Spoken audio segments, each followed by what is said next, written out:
Hi everybody and welcome to Different Leaf, a show for new and experienced cannabis consumers. I'm Britt Smith.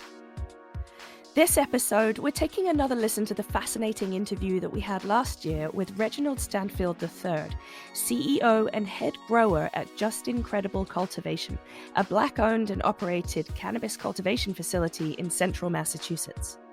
Reggie is a literal fountain of knowledge about all things marijuana, from growing to harvesting to all that very niche terminology that comes with legal weed. Since we did the interview in March 2021, Justin Credible is now up and running, and they're even hiring for several positions. Check them out at jccultivation.com. You can also read about Reggie in the fall 2020 issue of Different Leaf, the magazine, available now at differentleaf.com, Barnes & Noble bookstores, your local Whole Foods, and around 15,000 other newsstands across the US and Canada. Follow us on social media at Different Leaf and at different_leaf, and go to differentleaf.com to find a physical location near you that sells our quarterly cannabis journal. And now let's dive into our cannabis cultivation lesson with Reginald Stanfield III. So you're the CEO and you're head horticulturist at Justin Credible Cultivation. And you guys are fairly new in Massachusetts. Didn't you just get licensed pretty recently? Yeah, we got licensed August 06, 2020. Oh my gosh. So in the middle of the pandemic, you guys got licensed to start a cultivation facility. Correct. It was crazy. Was it under a whole bunch of restrictions that you could open up and start growing? Well, no, because all of our employees or people who work in the building we were all family at one point. So it really wouldn't matter. You know, we live together. We live in very close quarters, share cars. So, you know, it didn't affect the CCC decision. I guess that's how they thought about it. Wow, what an amazing time to try and enter the industry, because it's also a time that the industry is really starting to boom and there's a lot of demand for what you do right now. So I kind of want to pick your brain as somebody who knows about growing weed, because it's what I'm interested in. I'm actually trying to grow weed myself right now. This is my second round. I've done one harvest before. I did one harvest when I was in college that just failed so terribly because I tried to do hydroponic, which is just when the roots are just in water, like a fucking bucket of water. And if you miss one day of chemicals, that plant dies. And I missed one day of chemicals 2 months into the thing, and it just died. So it's not an easy thing to pick up. How did you learn about growing weed? My origins of life is I've been a farmer forever. So I grew up on a farm. You know, both sides of my families are some type of farmer. If it's, soybean, corn, whatever, tobacco. So your family's from the South? Yeah, we're from North Carolina. Roxborough, North Carolina is where my family's from. Both of my parents grew up 10 miles away from each other. Wow. Okay. So you spend a lot of your childhood down there? Yeah, I spent, the vacations. I think I was 3 years of my life when my dad was servicing the country in Korea. We lived in North Carolina, have my grandparents help my mother out raising me and my sister. So I spent a lot, that's where we vacation and things like that. That's crazy. I've actually just recently been down there. My husband's from Atlanta. And so we've just recently taken a road trip down there, and we went through North Carolina, and we actually went all the way down to Florida to the Panhandle to see his brother lives down there. He's in the Navy. And I didn't realize how much of that was agricultural space. I've never really been down to that. I've flown down to Atlanta, but now that we're in the pandemic, we have to drive everywhere. And so just driving through that area, I didn't realize how many fields Yeah, most of it is, if you're on 95, which you guys probably took straight through 95, if you can pay attention, you'll see cabbage, you'll see just fields, just constant fields of vegetation. And if you don't have the eye to look for it, then you just think it's grass. But no, those are crops. Those are people's livelihoods that you're driving, right next to. Yeah, I didn't think about it like that. My grandparents on my mom's side were also farmers. They had a farmer out in West England, and it was like a dairy farm, so they didn't grow that many crops. So I never learned anything like that. Wasn't passed down through my family. We didn't really learn about crops. But I find now growing cannabis super interesting to me. A lot of it's come from my discussion with people who know more than me about how difficult it is to pick a strain or a cultivar or whatever you're supposed to call it. And, how you can just harvest it just slightly early and you get a completely different bud. And there's a real science to it. So I want you to teach me what you know. Let me run by you a quick sort of lingo check, because there's a lot of language out there about growing weed that I don't know, and I don't think a lot of my listeners know.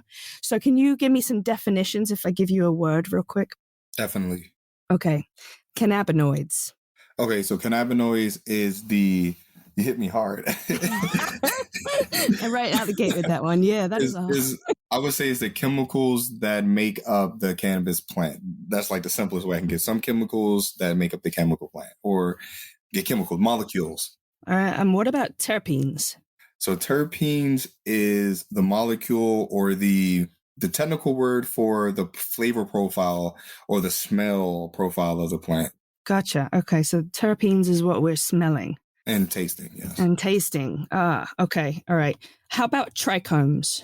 Okay, so trichomes is a part of the plant that actually stores the THC. Okay, so that's like the little crystally bits that you see on the plant. So that's where all the cannabinoids are kept.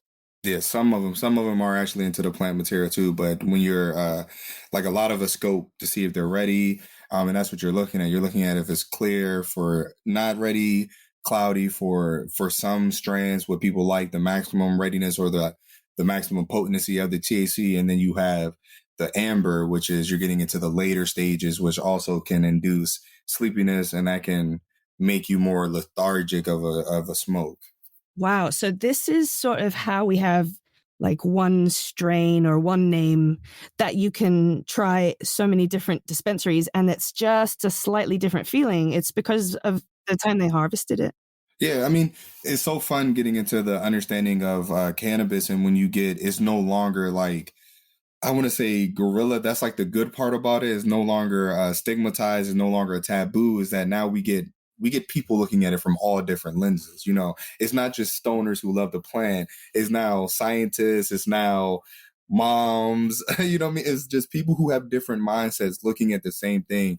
So yeah, if you can harvest, let's say, a white widow, I can harvest it too early and it gives you a more euphoric head spacey high. I can harvest it just right and you get a mixture of both, or I can harvest it later and then makes you feel more down. And I'm pretty sure there's people who understand the technical phrases, like that CBN develops more, or the certain cannabinoids develop more the later it gets. And THC can break down to CBN, which has a more sleepy effect. Whoa, what in the world? So there's a lot of science that goes into all of that. Let me ask you what you think about the distinction between indica and sativa, because one of our very good friends who we had on our last episode, Dr. Grinspoon, sort of said that like the idea of naming something by a strain or calling it indica or sativa or hybrid, it's sort of unnecessary at this point. What do you think about that? I totally agree with him. I think I've heard that podcast and I listened to his opinions, and I think he has way more experience than I do. I think he comes from it. His background is from it. He's also a doctor studying how it affects our bodies. So his expert opinion is ones I would go by myself, because when you go and break down, if you ever would just go on your phone and look up cannabis lineage and put in a strand, and you'll see like maybe runts or one of your favorite strands, let's say watermelon Skittles you get from your dispensary, it has all this lineage down. So when I pop a seed, just like if you would have 100 kids, you would get so many different characteristics from your mom telling you, hey, this reminds me of your great aunt, or you look just like this person. You know what I mean? And it's weird how it can sometimes skip generations. Height can do that. You can have 3 brothers and all of them short, then you have a son that's 6'8" because your grandfather, or so it's the same exact way. And we have so many sources where I can take a male white widow and a female white widow breed, get across a white widow, and now I have a whole different pheno pattern than this other grower who got it from this source. And plants have been crossed so much that you're not going to be able to just hone down on one unless you get it from this dispensary, and that dispensary isn't popping from seed every time. Let's say for me, I have my own strain, Garrett Morgan gas mask. I have 3 of them. And I have a rack full right now. There's like two or three that are totally different from the rest because we're using, two or three moms. And it's a fun thing and it's exciting, but he's right. There is no reason to name something indica or sativa or name it saying that, just because you got it from this place, exactly what the terpene profile is, unless it's tested 100%. And that's one good part about testing. So that's kind of the breakdown of the categories that we've always called them, indica and sativa. We've always been told that like the indica gets you sleepy and the sativa kind of gets you euphoric and daytime, nighttime sort of feel. But that's not been my experience for sure. And I don't think it's been a lot of people's experiences. But then there's the strain names, and we've got some weird ones. Like we've got like the OG Kush, which a lot of people already know, things like Sour Diesel, Lemon Haze. Those are sort of the older strain names. They're some of the classic ones that we know. Chem Dog is one of the classic ones from the New England area. And then you've got these crazy weird names that people come up with, like Purple Urkel and like Alien Tits. And, where... How do they come up with these names? Why do they come up with these names? And where does it end? Like you can cross strain loads and loads of different plants for all of eternity, right? Yeah, I mean, and you're 100% right with that. Like there's what we call land races, and you can go like, say, Afghani is a land race, and of course it comes from Afghanistan. If you would go there and you will find a plant that's in the wild, it breathes with itself so much that it is what it is. Even if you would go and I would take a bunch of purple kush seed and then have males and they would try it, would eventually, that land race would be so much of it'll breed out of the purple kush. It would do that. So that's where you have like certain land races, like Lamb's Breath. It's a Jamaican land race. Favorite. That's my favorite. Yeah, and it is. So you're right. Crossing things, you can cross like we've done. We've crossed strands and we stabilize them, and that's what good breeders do. You have a lot of good breeders out there who don't just cross one strand one time. Get a really great plant and say, hey, this is now alien tits. You know what I mean? We actually take our time and we cross it and we cross it and we stabilize it. We grow, hundreds of plants out over and over again, and we keep crossing, and then you get seeds to the point where, you'll even see some seeds say S1, S2, S3, or F1, F2, F3, or whatever they want to mark it as. That is just basically telling you how many times that strain has been stabilized by breeding and by getting. What does stabilizing mean? What is that? What are you doing there? So it's basically, how I said that we'll take a plant and then we'll breed it, and then let's say we get 1,000 seeds. If you're really pheno hunting is what we call it. You'll take this strain, you'll cross it, and you say, hey, I like this male of OG Kush, but I have this really great Lamb's Breath. But the thing is, the Lamb Breath grows too long and it has these things that I don't like. It doesn't give whatever the characteristic. You're like, this male comes from a strain that I know about, and it gives me pest resistancy. It's good to grow outside in cold weather. So then you would cross that by pollinating the male with the female, and then you'll get a bunch of seeds. And then what you'll do is you'll pop as many as you can, and then you'll start paying attention to the characteristics until you find a female out of the cross you want. And let's say you get all the characteristics from this female, and you're growing it, and it's doing the resilience, and it's doing this, and it's doing everything you want. So then you could do two things. You can take that female and you can stress her out and make her feminize herself by hermaphroditing and pollinating herself. I mean, so it makes it so that if I stress a plant out, it'll pollinate itself, and then all the seeds that come from it will be guaranteed females, but it should track itself. It should give me more seeds that are like itself than if I would cross it again with his father. And some people do that. They'll stress it out, create, feminized seeds, and then pheno hunt again to one that doesn't have negative traits, then select that plant, or they'll cross the male back into the one they picked over and over again until they have a pheno that no matter how many seeds they pop, the majority of them come out to be that characteristics. Oh my goodness. How in the world do humans figure that out? What? That's insane. So why is it that you want a feminized seed? Why is that important? So that you don't have the guess of how many males you have.